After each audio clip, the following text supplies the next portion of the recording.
สวัสดีครับทุกคนสบายดีพ่อแม่พี่น้องทางเมืองไทยหมดทุกคนอันนี้กาคลิปนี้อาจจะเป็นบรรห้า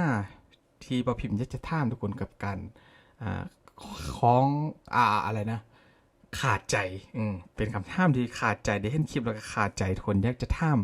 อ่าพี่น้องชาวไทยหมดทุกคนว่าคลิปที่ทุกคนจะได้เบิ่งต่อไปนี้กับการจอดมอเตอร์ไซค์ของคนไทย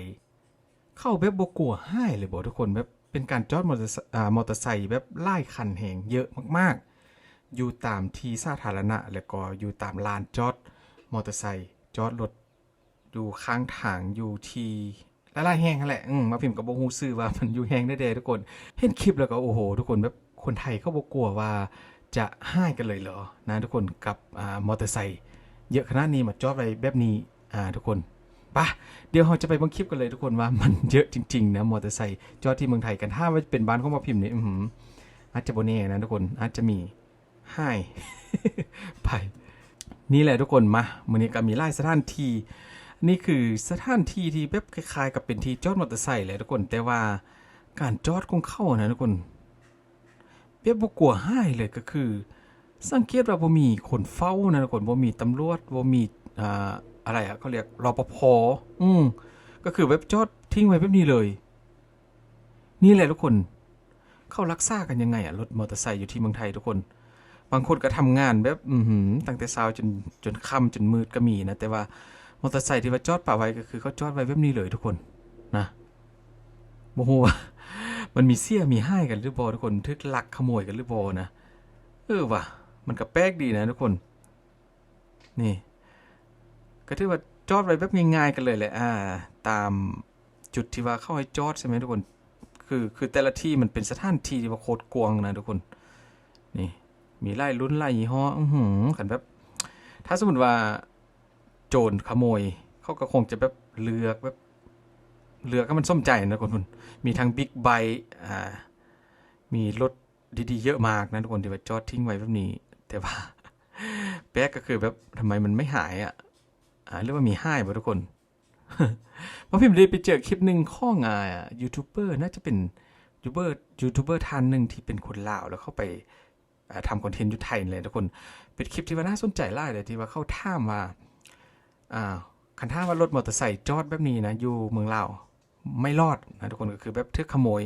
มันก็มีส่วนนะทุกคนก็มีขโมยแต่ว่าก็ถ้าว่าจอดเยอะขนาดนี้ก็คือจะมีคนเฝ้านะทุกคนก็คือมีคนที่เขารับฝากนั่นแหละเขาจะเฝ้าดูแลให้ มีการเก็บตัวรถมีเก็บเมืองเราก็เอิ้นว่าปีนะคุณก็คือแบบจ่ายตังค์แล้วก็จะมีตัวให้ผู้ใดมาเอารถมอเตอร์ไซค์ก็จะทึกตรวจแต่ว่ามีคลิปหนึงที่พ่อพิมพ์ไปเจอมาแหละเข้ากับว่าถ้าเปรียบเทียบใส่อยู่ลาวอันนี้พ่อพิมพ์ไปเบาเจอคลิปเข้ามานะทุกคนเขาว่าเจอนี่บ่รอดถ้าว่าเป็นอยู่ลาวบ่รอดทึกขโมยหมด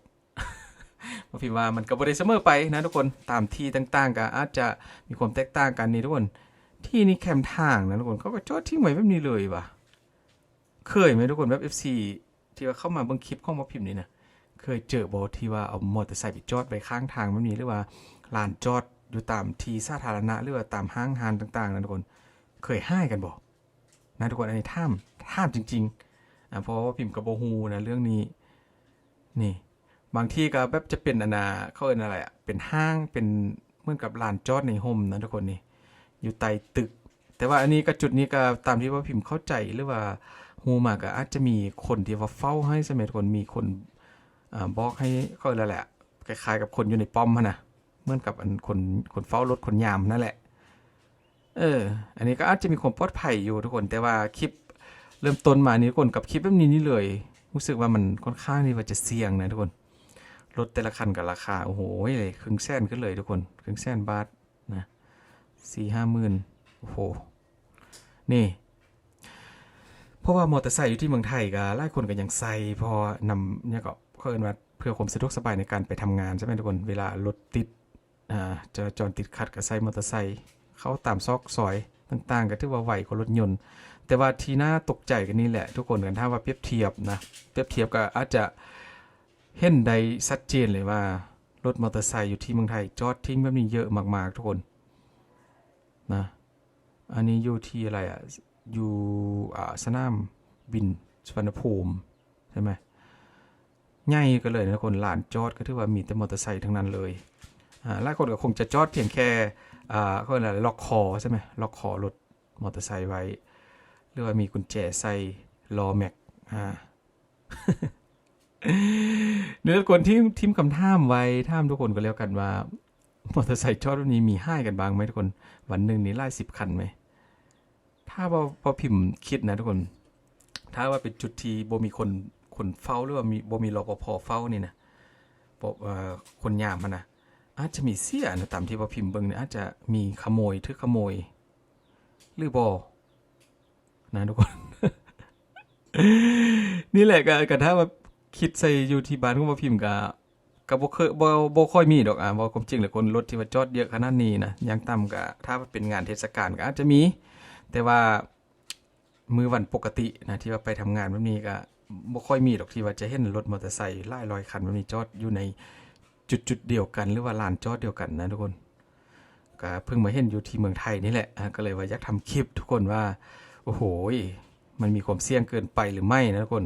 บางทีก็อาจจะบ่ได้ทึกลักมอเตอร์ไซค์นะอาจจะทึกลักพวกสิ่งของที่ว่าโดยเฉพาะก็คือหมวกกันน็อกใช่ไหมที่ว่าบางคนก็อาจจะลืมไว้ในลืมไว้รถนี่ทุกคนเอายองไว้ที่แฮนด์รถนั่นนะทุกคนแฮนด์มอเตอร์ไซค์ก็อาจจะทึกขโมยไปแต่ว่าเรื่องลักหมวกกันน็อกนี่ก็อาจจะเป็นเรื่องปกตินี่ทุกคนรถอันนี้ก็ถือว่าราคาเกือบ200,000นะทุกคนรถเมื่อกี้ยี่ห้อดังกันเลยนี่ไบเทคบางนาอัปเดตที่จอดรถมอเตอร์ไซค์ฟรีอ๋อเป็นลานจอดฟรีนะทุกคนแล้วก็จอดกันแคมทางใหญ่แบบนี้เลยทุกคนแคมถนนกันเลยนะก็ถือว่ามีรถวิ่งผ่านไปผ่านมาอ๋อก็มีที่กันอยู่ทุกคนแต่ว่าบ่สังเกตเห็นคนยามนะตอนกลางคืนทุกคนตอนกลางคืนก็จอดทิ้งแบบตากฝนแบบนี้กันเลยยิงเปรี้ยวนะทุกคนฝนตกแล้วยิงเปรี้ยวนี่ขโมยอาจจะเยอะแต่ว่าก็น่าจะทึกขโมยนะตามที่พอพิมพ์เบิ่งคันถ้าว่าทึกขโมยก็คงจะบ่มาจอดกันเยอะขนาดนี้ใช่ไหมทุกคนเพื่อให้หัวกับตัวบอกว่าพิมพ์เลยทุกคนอันนี้เป็นเรื่องปกติของคนไทยหรือบ่ที่ว่าสอบเอามอเตอร์ไซค์มาจอดไว้กลางเดินแบบกลางแจ้งแบบนี้นะทุกคนเป็นลานเปิดกว้างนี่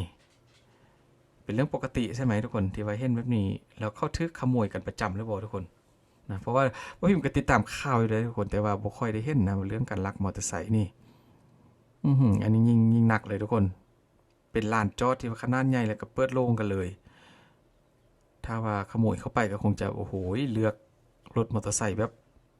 ให้มันทึกใจที่สุดมาที่จอดบิ๊กไบค์ก็มีทุกคนเห็นบ่รีวิวที่จอดบิ๊กไบค์ก็ถือว่ามีแต่รถราคาหลักล้านก็มีนะทุกคน300,000 400,000 บาทขึ้นแต่ละคันบิ๊กไบค์โอ้โหเยอะมากทุกคนบิ๊กไบค์นี้กันถ้าว่าจะขโมยก็คงจะลำบากนิดหน่อยนะเพราะมันอาจจะมีระบบความปลอดภัยสูงเพราะรถราคาแพงเลยทุกคนนี่แต่ว่ารถมอเตอร์ไซค์พวกที่เป็นเกียร์ออโตเมติกเป็นหลายๆยี่ห้อที่ทุกคนเห็นนี่แหละอาจจะไปง่าย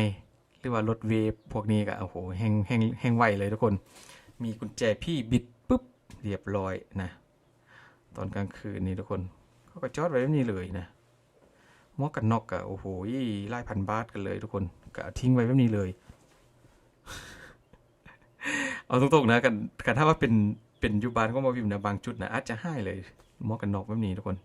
ราคาสูงแบบนี้แล้วพอมีคนเฝ้านี่เห็นบอกย่องอยู่ที่เบาะก็สังเกตหูเลยว่าหมวกกันน็อกมีราคาหลายนะทุกคนราคาสูงเขาก็บ่ได้สนใจนะทุกคนว่าจะทึกขโมยหรือไม่นี่ก็เริ่มทยอยเอารถออกแล้วทุกคนบางคนก็จอดข้ามคืนคือช่วงเทศกาลปีใหม่ครับว่าพิมพ์ได้ยินข่าวได้เห็นคลิปว่าเขาเอารถมาฝากไว้ค้างคืนกันเลยหลังจากแล้วสงกรานต์ปีใหม่แล้วก็กลับมาใช่ไหมบางคนแบบขับรถไปที่สถานีรถบัสหรือว่ารถไฟสิแล้วก็มีที่จอดไว้ค้างคืน3-4 คืนก็สามารถจอดได้อยู่ที่เมืองไทยพอกลับมาจากบ้านเกิดแล้วก็มาเอารถมอเตอร์ไซค์กลับไปทำงานนี่ทุกคนมีหลายที่กันเลยนะให้เบิ่งมีบางคลิปก็อยู่ที่เชียงใหม่ทุกคนคิดน่าจะเป็นคลิปนี้บ่นะอยู่ที่เชียงใหม่นี่ทุกคนรถแต่ละคันเชียงใหม่ทุกคนข้อคำตอบก็แล้วกันว่าเป็นย่างรถมอเตอร์ไซค์อยู่ที่เมืองไทยจึงแบบ จอดทิ้งไว้แบบนี้นะทุกคนโดยที่บ่มีการแบบให้ตำรวจมาเฝ้าหรือว่ารปภมาตรวจเลย แต่ว่าตามที่ว่าพี่มันก็คงจะเป็นเรื่องปกติเลยมันบอกทุกคนที่ว่าเขามีการจอดแบบนี้อยู่แล้วนะอาจจะมีเสียหรือว่าทึกขโมยอาจจะบ่เยอะดอกตามที่เบิ่งคันถ้าว่ามีอาจจะเล็กๆน้อยๆคันถ้าว่าทึกขโมยไล่10 คันต่อวันนี้ก็คงจะบ่มีไฟกาจอดไล่ขนาดนี้เยอะขนาดนี้นะทุกคนอยู่ที่ลานจอดเห็นแล้วก็รู้สึกตกใจไล่ทุกคนคือที่พ่อพิมพ์บอกเลยทุกคนก็คือว่าแต่ไปเจอคลิปหนึ่งของนุ่มลาวอะไรที่ว่าเขาอาจจะเป็นยูทูบเบอร์อยู่ที่เมืองไทยเขาไปทำคลิปที่ว่าไปเห็นรถมอเตอร์ไซค์จอดแบบนี้เขาใส่หัวข้อคลิปว่าประมาณว่าถ้าว่าอยู่ที่ลาวรถจอดแบบนี้คงจะให้หมด แต่ว่าพิมพ์ว่ามันก็ไม่ได้เสมอไปดอกจุดที่ว่าทึกเสี่ยงที่จะทึกขโมยมันก็มี แต่ว่าจุดที่ปลอดภัยมันก็มีนะขอบคุณหลายๆคนผู้ใดมีความคิดเห็นได้ก็แสดงกันเข้ามาได้นะอยู่ที่คอมเมนต์ก็แล้วกันทุกคนเจอกันคลิปพวกนี้เด้อทุกคนขอบคุณหลายๆ